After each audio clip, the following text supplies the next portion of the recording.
வரலாறு பாடுறது வில்லுப்பாட்டுக்காரன் தானே. ஆமா. உடனே பார்வதி என்ன பண்ணா தன்னுடைய காலிலே அணிந்திருந்தால் சரி என்னது சிலம்பு கொலுசு சிலம்ப கலத்தி ஓங்கி ஒரு எரி எரிஞ்ச உடனே 5 தெய்வக்கணியான் தோன்றினார். நாக்கு வெட்டி கைய வெட்டி 21 இலைக்கு ரத்தம் கொடுத்தாரு. அத வாங்கி சாப்பிட்டு மாயாண்டி காட்டு வழி மார்க்கமாக வருகின்றார். எந்த இடத்திற்கு வந்தா காடு செடி வனங்கடத்தி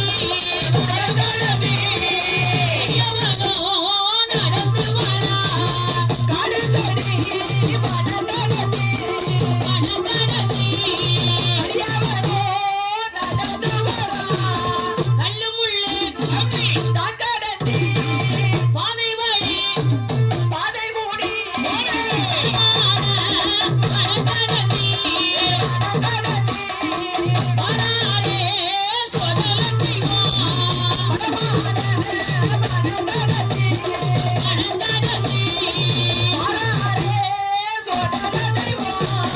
வருகின்ற வழியிலே மனப்பேச்சு அழைத்துக் கொண்டு நேராக மலையாளம் வந்தா.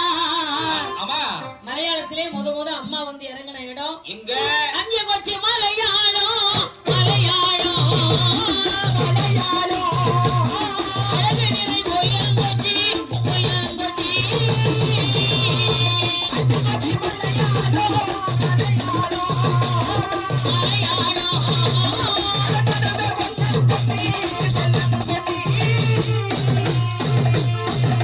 மலையாளம் தான் நதியிலே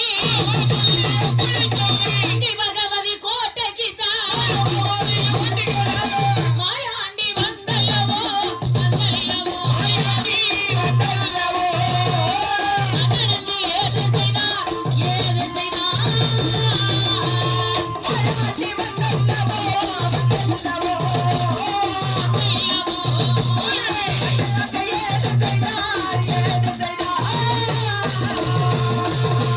மாயாண்டி உடலை ஈசன் நேராக அஞ்சு கொச்சி ஒல்லம் கோழிக்கோடு என்று சொல்லக்கூடிய மலையாளத்திலே வந்து சேர்ந்தார். மலையாளத்திலே அம்பாள் பகவதியாளுக்கு 8 ஓடி 8 நாள் திருவிழா நடக்குது. ஆமா 8 16 நாள் நடக்கு கோயில் கூட. இவர் அருகில பக்கத்துல போகாம வேடிக்கை பாக்குறாரு. சரி யாரா இருக்கலாம்? யாரு? 8 ஓடி 8 நாள் திருவிழா நடக்குது. ஆமா அதுவும் 8 நாள் சப்பரத்துல வந்துகிட்டு இருக்கா. இந்த பெண் யாராக இருக்கலாம்? தெரியலையே. யாரா இருந்தா என்ன? முத ஊர் மக்களை ஜோலியை முடிச்சா தெரிஞ்சு போகுது. நம்ம வந்த பெருமையை நம்ம காமிக்கணும்ல என்று மாயாண்டி என்ன செய்தார்? என்ன செய்தாரு? போறவரை வாரவரை வங்கி கொண்டு குந்தாலுச்சா வாரவரை போறவரை உடதியிலே அடிக்கலுச்சா ஊழிக்கார பெண்களையும் ஊழலிலே அடிக்கலுச்சா ஓட்டுகளை சாய்ப்பதும் கொடிமரத்தை பிடிக்குவதும் அங்கலும் செங்கல் கொண்டும் செங்கல் கொண்டும் மாறி மாறி எரியலுற்றா எரியலுற்றா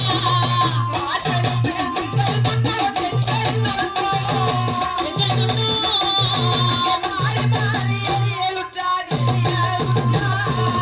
போறவரை வாரவரை புடவையில் அடிக்காரு சட்டேர்னு வாரவரை போறவரை பின்னே நின்று ஒரே போடு. ஆமா அடிக்கிறது யாருக்குமே தெரிய மாட்டேங்குது. ஆள் யாருன்னு தெரியல. ஆமா சூதரி அடிக்காரு. பார்த்தார் மாயாண்டி. என்ன கோட்டைகளை சாய்ப்பதும் கொடிமரத்தை பிடுங்குவதும் ஆமா அட்டகாசம் செய்யறாரு. பகவதி கோட்டையில ஏகப்பட்ட அட்டகாசம் பண்றாரு. இவ்வளவு செஞ்சாலும் யாரும் கண்டுக்கல. ஆனா இன்னொன்னு என்ன? கோயிலு பூசாரிய போடுற போட்லதான் நம்ம யாருன்னு தெரியணும். பகவதிக்கு நாம வந்த வரும தெரியணும். மாயாண்டி என்ன செய்தார் தெரியுமா? என்ன செய்யறாரு? இரவு 12 மணிக்கு பூஜை பண்றாரு கோயில்ல. அம்பாளுக்கு பூஜை பண்றாரு. யாருமே இல்லாத இரவிலே தனியாக பூஜை பண்றாரு. அந்த காலத்துலனே 6 கால பூஜை உண்டு. ஆமா ஆமா ஆமா. அந்த 6 கால பூஜையில 12 மணிக்கு ஒரு பூஜை உண்டு. பூஜை நடுக்கு 12 மணி பூஜை முடிஞ்சதுக்கு பிறகுதான் பள்ளியற பூஜை. ஆமா. அந்த பூஜையிலே முடிச்சு தேங்காவள தட்டோடு வந்து கொண்டிருக்கிறார். சரி. வந்து கொண்டிருக்கும் போது மாயாண்டி பச்சை புள்ள மாதிரி கோழிக்கா விளையாடுற மாதிரி தெள்ளுதிரிக்கிற மாதிரி உட்கார்ந்து. ஆமா. இத பார்த்த உடனே பூசாரி வர்றாரு பாத்தியா? ஆமா. பூஜை தட்டை புடிங்கி செவிட்ல ஒரு போடு. சட்டேர்னு போட்டதான் பூசாரி அங்கிட்டு போய் விழுந்தார். தாயே, அன்றிலிருந்து இன்று வரை உன்னை வணங்கிக் கொண்டு உனக்கு நான் பூஜை செய்து கொண்டிருக்கிறேன். அப்பேற்பட்ட என்னை தீவத்தட்டை படிக்க அடித்தவன் யார் என்று எனக்கு தெரியவில்லை அம்மா. அவனை எனக்கு யாரு நீ பிடிச்சு கொடுக்கிறவனைக்கு உனக்கு பூஜை புரஸ்காரம் எதுவுமே பண்ண மாட்டேன். உனக்கு இனிமே நான் மணி ஆட்ட மாட்டேன், அத்துருவன் ஆக்க. யாரும் பிடிச்சு கொடு. பூசாரி அடிச்சவன் எவனா இருக்கலாம். உடனே ஞானத்தால் பார்க்கிறான். ஆட்ட மாட்டேன், காட்ட மாட்டேன், இனிமே உனக்கு பூஜை காட்ட மாட்டேன். உடனே பிரசன்னமாகி சிங்க வாகனத்தில் ஏறி உட்கார்ந்தா. சரி, அப்படி வெளியில வர்றா. வந்து கொண்டிருக்கும் போது 4 வீதியின் நடுத்தருவிலே வந்து சின்ன பையன் விளையாடுற மாதிரி விளையாடுறாரு. மாயாண்டி சுடல. சரி, பார்த்துட்டா அம்மா. வீரமகாளி எப்பேற்பட்ட தெய்வம் விடுவாளா? டேய் சிறுபையலே, நீ யாரடா போ சிறுபையலே, யாரும் மற்ற நள்ளிரவில் தனிமையிலே நின்று வந்து தண்டமாலை புரிந்ததென்ன, நெஞ்சம் துணிந்து வந்து நிலைதவறி நிற்பதென்ன, ஊரு பேரு சொல்லிடுவாய் சொல்லிடுவாய் ஆயகனே,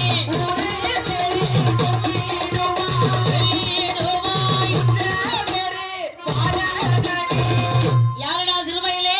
ஊரு பேரு சொல்லி நினைக்கிறேன். யாரு மற்ற நள்ளிரவில் வந்து நிற்கின்றாயே?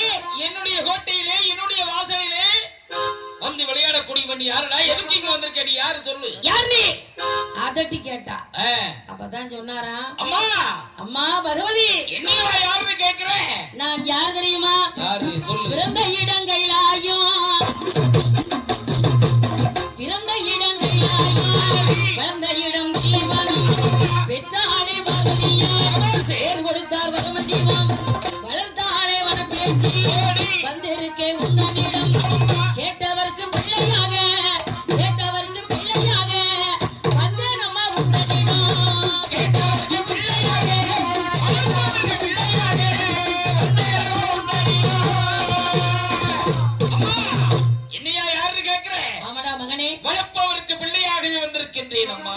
நான் பிறந்தது தில்லைவனம், பெற்றாள் பார்வதி, பேர் கொடுத்தால் பரமசிவன், என் பேரு மாயாண்டி. ஆமா, கேட்டவர்களுக்கு பிள்ளையா வந்திருக்கம்மா. அப்படியாப்பா? பார்வதி பெத்தா என்ன, இந்த பகவதி பெத்தா என்ன? பரமசிவன் பேர் கொடுத்தா என்ன, இந்த பகவதி நான் உன்னை பேர் கொடுத்து வளர்த்தா என்னப்பா? சரி, பார்வதிக்கு மகன்னா பகவதிக்கு நீ மகன் தானடா. வர வேண்டிய இடத்துக்கு தாண்டா வந்திருக்கேன். வந்திருக்க என்னுடைய கோட்டையில எனக்கு காவலாக என் பக்கத்திலே நீ இருக்கணும் மகனே. 7 கிடாரம் திரவிய வச்சிருக்கேன் எனக்கு சொந்தமா. சரி, ஈசான மூலையிலே தெற்கு கலங்கடி ஓரத்திலே திருவாத்தி மூடதிலே எனக்கு சொந்தமா 7 கடாரம் அண்டா பணம் வச்சிருக்கேன். இருக்கு. சுடலமான எங்கெல்லாம் இருக்காரோ அங்கெல்லாம் அண்டா பணம் இருக்கும். அந்த 7 கிடாரம் திரவியத்தையும் காவல் கட்டோடு காத்து வந்தாய். ஆனால் என்னம்மா, நீ என்னுடைய சன்னதியில உனக்கு தனி இடம் போட்டு தர்றேன். அம்மா, உன்னுடைய கோட்டையிலே காவலும் கட்டுமாக நான் இருக்கணும்னா எனக்கு நான் கேட்டது நீ கொடுப்பியா? அப்படி என்னடா கேட்க போற? 8வது வீட போடணும். சரி. ஏணி வைத்து மாலை சாத்தணும். சரி. உச்சியிலே கும்ப கலசம் வைக்கணும். 6 கலைய வேணும், அட்டசாம ஊட்டு வேணும். குச்சி மாலை சாத்தணும். 7 நிலைய வேணும், ஏமசாம ஊட்டு வேணும். ஒரு கோட்டை அரிசி வாங்கி ஒரே வடப்பா போடணும். அது சாதாரணப்பட்ட வடப்பல்ல. முட்டையோடு முருங்கக்காய் 300 வடப்பு ஏத்தணும். ஆமா, கருங்கடாய் செங்கடாய் எனக்கு ஏகப்பட்ட வழிகளை கொடுக்கணும் தாயே. கருணை ஒருவரனு, கருமன்னி ஒருவரனு, சூளாடு ஒருவரனு, சூளப்பன்றி ஒருவரனு, பாலாடு ஒருவரனு, பாலுப்பன்றி ஒருவரனு, புல்லுமரி இது உலங்குட்டி செவ்வாடு, செஞ்சேவல் கருஞ்சேவல், புல்லுமரி இது உலங்குட்டி கருவாடு, 7 குத்தி சாராய வேணும், புகை சுருட்டு லேகிய வேணும், கச்ச கருவாடு வேணும், கஞ்சா வேணும், எனக்கு கஞ்சா வேணும். இவ்வளவும் கொடுத்தா உன் கோட்டையில உனக்கு காவல் கட்டுறேன். இந்த படியெல்லாம் இருக்காது. இதெல்லாம் ஒரு சாதாரண பழி. அதானே, நரபலி வேணும். நரபலி.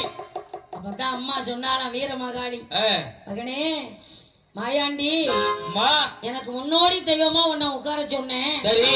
மக்கள் வணங்கி வந்த மக்களை நாம தாண்டா காக்கணும். அம்மா, நாம ஒவ்வொருத்தரையா புடிச்சு சாப்பிட்டுக்கிட்டு இருந்தோம்னா மக்களை காக்க முடியாது, மக்கள் வரமாட்டாங்க. சரி. உலகத்துல மக்களை இல்லாம போயிருவாங்க. வெள்ளி செவ்வாய்க்கு ஒன்னொன்ன புடிச்சு தின்னோம்னா. அதனால ஒண்ணு சொல்றேன், என்ன சொல்லு? உனக்கு தேவைன்னா வெளியில போய் பாரு, வெள்ளி செவ்வாய் லீவு தர்றேன். என் கோட்டைக்கு வர்ற மக்களை எந்த இதுவும் பண்ணக்கூடாது. கோட்டைக்கு வரவங்கள விட்டுருவோம்மா. சரி, எனக்கு பிடிச்சவங்கள சாப்பிடுவேன். நீ வெள்ளி செவ்வாய் வெளியில போய் பாத்துக்கோ. ஆட்டம் ஆட்டம் அப்படின்னா அன்னைக்கு தான் அப்படியே ஆகட்டுமாமா என்று ஈசான மூலையிலே, ஆமையா, தெற்கு கலங்கடி ஓரத்திலே, சரி, திருவாத்தி மூடதிலே 7 கிடாரம் திரவியத்தையும் தங்க ஊஞ்சல் போட்டு காத்து வருகிறார். இங்கு இப்படி இருக்க அங்க மலையாளத்திலே என்ன நடக்கிறது? என்னமா நடக்கு? மலையாளம் தான் நதி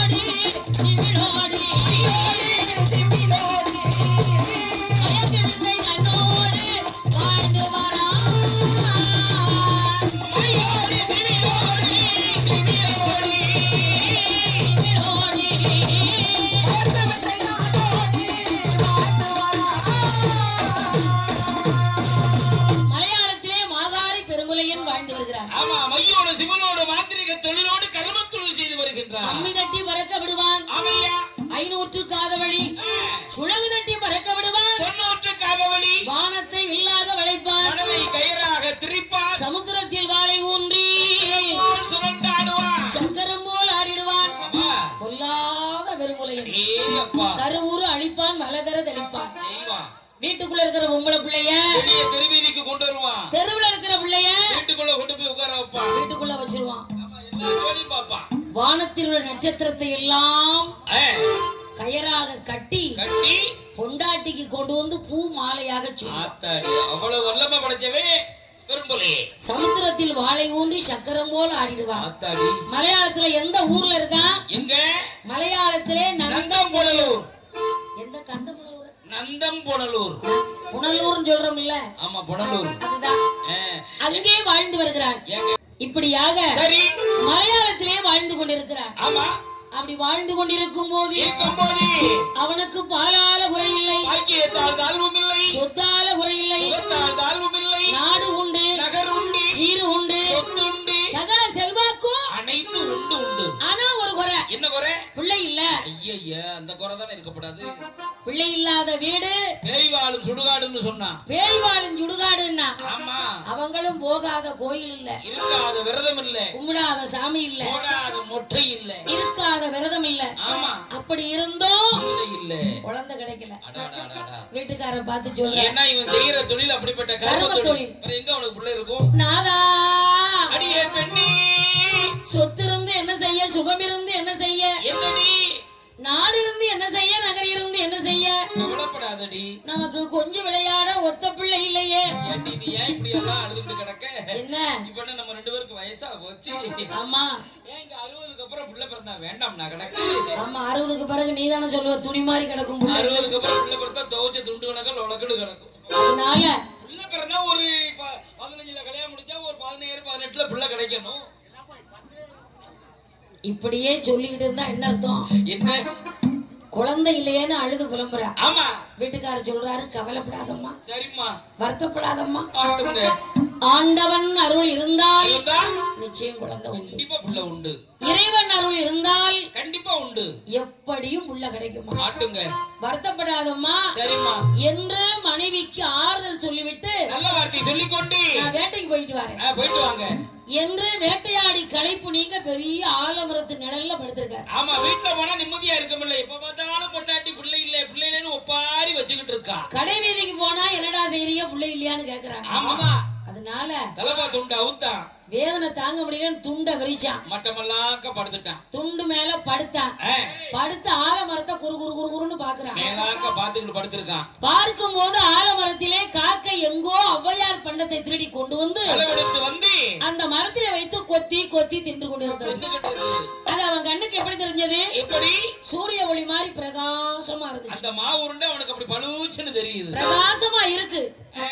உடனே ஆகா பார்த்தான் பெருங்குலையன். சரி, மேல பார்த்தான். இந்த மாவு உருண்டையை தின்னுகிட்டு இருக்கு. ஆமா, அம்ப எடுத்தான். எடுத்து காக்கை மீது ஒரு ஏவு ஏவுனா காண்டு கத்திச்சு.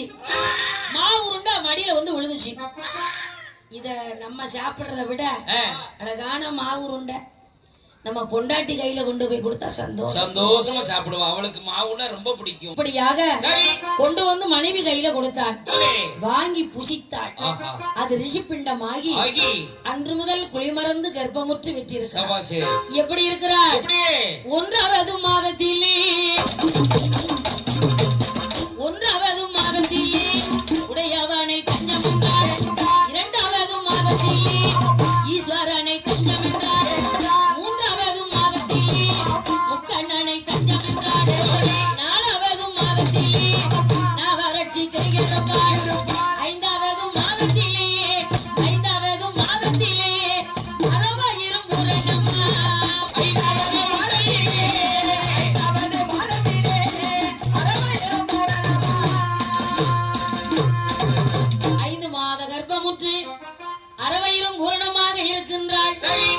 மீனாட்சி இன்னமும் எப்படி இருக்கிறாள்? எப்படி ஆறாவது மாதத்திலே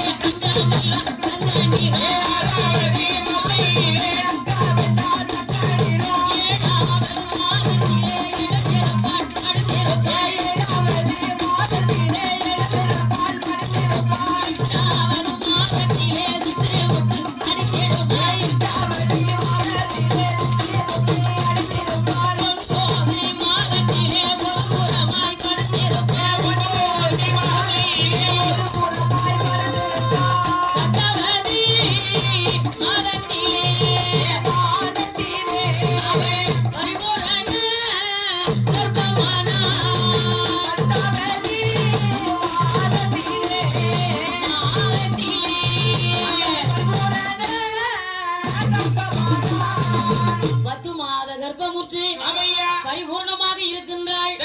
இருந்தா இருக்க முடியல, உட்கார முடியல, எழுந்திருச்சா எந்திரிக்க முடியல, அடியே படுத்தா படுக்க முடியல. நான் பிள்ளையைத்தான் பெற்றெடுப்பேனா? பெரிய ஊருக்கு தான் போகணும். அது எந்த ஊரு? பெரிய ஊரு, நமக்கெல்லாம் சொந்த ஊருடி. அது எந்த ஊரு? 6 அடி நீளம் 3 அடி அகலம். நமக்கெல்லாம் சொந்த ஊருன்னு சொல்லாத, உனக்குன்னு சொல்லு. வேதனையில கிடக்கம்படி. கவலைப்படாதம்மா, வருத்தப்படாதம்மா. என்னடி இன்னும் 1 மணி நேரமோ அரை மணி நேரமோ அழகான குழந்தைய பெத்துக்குவேன். எப்படியாவது முக்கி பெத்துருவனாடி. பாடுபட்டா தாண்டி பலன் அனுபவிக்க முடியும். அப்படியெல்லாம் வரும்னு தெரிஞ்சிருந்தா இந்த மாவை தின்றுக்க மாட்டேன்னு என் புருஷன் கொடுத்தான்னு. நீ தானடி புள்ள வேணும்னு ஊர் ஊரா போன. ஊரா போன சாமி கும்பிடத்தான். நல்ல வேலை பிச்சை எடுக்க போனான்னு சொல்லாம போனேன். அப்படி போனாலும் போய் 4 ஊர் பிச்சை எடுத்து சாப்பிட்டா குழந்தை பிறக்குன்னு சொல்லுவாங்க. ஊரா போனேன்னு எனக்கு வேற மாதிரி என்ன வந்துருச்சு. என்ன எண்ணம்? ஊரா சாமி கும்பிட்ட முடி பிள்ளை வேணும்னு. கவலைப்படாதம்மா, வருத்தப்படாதம்மா. சொல்லி கொண்டிருக்கும் போது அழுதாலும் தொழுதாலும் அவதான் பெறணும். நான் தான் பெறணுமோ? ஆமா. பக்கத்து வீட்டுக்காரி பெருமாளா கொண்டு பார்த்தேன். பக்கத்து வீட்டுக்காரி எப்படி பெறுவா? அவன் மாசம் பிறந்தா பெறமாட்டா. கவலைப்படாதம்மா, வருத்தப்படாதம்மா என்று ஆறுதல் சொல்லிக் கொண்டிருக்கும் போது சரி அந்த உலக்குடியாள் திருவயிற்றிலே யார் வந்து அவதாரம் செய்கிறார்? யாரு? அடிதோடியாய் வயிறு நொந்தி குழந்தை வந்து பிறந்திடுமா. அடிதோடியாய் வயிறு நொந்தி குழந்தை வந்து பிறந்திடுமா. கொடி கொடியாய் வயிறு நொந்தி குழந்தை வந்து பிறந்திடுமா. தொப்பில்லதி ஆனரதி உலகையிட்டார் பெண்களெல்லாம். தொப்பில்லதி ஆனரதி உலகையிட்டார் பெண்களெல்லாம். அழகான பொம்பளை பிள்ளை வந்துச்சு. அடியே உலக்கொடி, இங்க வாடி. நீ நினைச்ச மாதிரி அழகான பொம்பளை பிள்ளை பிறந்திருக்கு. ஆமா ஆமா, பொம்பளை பிள்ளை தாண்டி. என்ன மாதிரி இருக்க? யார மாதிரி இருக்கு? பிள்ளை இல்லைன்னு அவதிப்பட்டிருந்தவளுக்கு யார மாதிரி இருக்குன்னு கேக்குற கேள்வி. பொம்பளைகளுக்கு அந்த நேரத்துல அப்படியெல்லாம் ஒரு ஆசையில கேட்பாங்க. குழந்தை அருமையான பொம்பளை பிள்ளை பிறந்துச்சு. அந்த குழந்தையை தோளிலே தொட்டில் கட்டி தொடையிலே நடை வளர்த்தி நாளொரு மேனியும் பொழுதொரு வண்ணமுமாக வளர்த்து, அது மட்டுமா அந்த குழந்தைக்கு என்ன பெயர் வைத்தார்கள் தெரியுமா? என்ன பெயர் வைத்தாங்க? குழந்தை கிடைச்சது மாவுல மா உருண்டை. ஆமா. குடும்ப குலதெய்வம் இசக்கி அம்மன். அப்ப ரெண்டையும் இணைச்சு தானே பேர் வைக்க. மாவையும் இசக்கியும் ஒன்றாக இணைத்து மா இசக்கி. என்ன பேரு? மா இசக்கி. மா இசக்கி என்று பெயர் சூட்டி இன்னமும் அங்கனதான் நிக்கிறியா? ஆமா ஆமா, சரி இருக்கட்டும். அருமை பெருமையாக அழகான பேரு. தாளாட்டி பாலூட்டி செல்லி போட்டு நிலவு காட்டி நாளும் ஒரு நல்ல மேனியுமாய், நாளும் ஒரு நல்ல மேனியுமாய், எழுது ஒரு நல்ல அழகு விளைந்த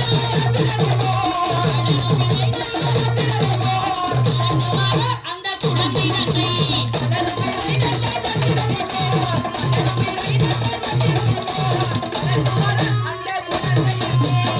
நாளொரு மேனியும் பொழுதொரு வண்ணமுமாக வளர்த்து வருகின்றார்.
திகழப்படுகிறார். அழகாகவே இருக்கின்றார். கண்டவர்கள் மயங்குகின்ற கன்னிப்பெண்ணாகவே திகழப்படுகிறார். ஆஹா, அழகு அழகு, அப்படி ஒரு அழகு. கொள்ளே அழகு, கொள்ளே அழகு, கொள்ளே அழகு. என்னே சிங்காரம், என்னே உய்யாரோ, என்னே கம்பீரம். மண் போன்ற வெளியும் மருண்ட பார்வையும் என் இதயத்தை கொள்ளை கொண்டு விட்டது. அண்ணே, மாவுல பிறந்த உள்ள அடாடாடாடா. அது கேரளத்து குட்டியாக்கும். கடல் கண்ணி ரசம் மக்களா கடல் கண்ணியாக்கும். அவ்வளவு அந்த பிள்ளை மாதிரி வச்சுக்கோங்க. ஒரே அழகு.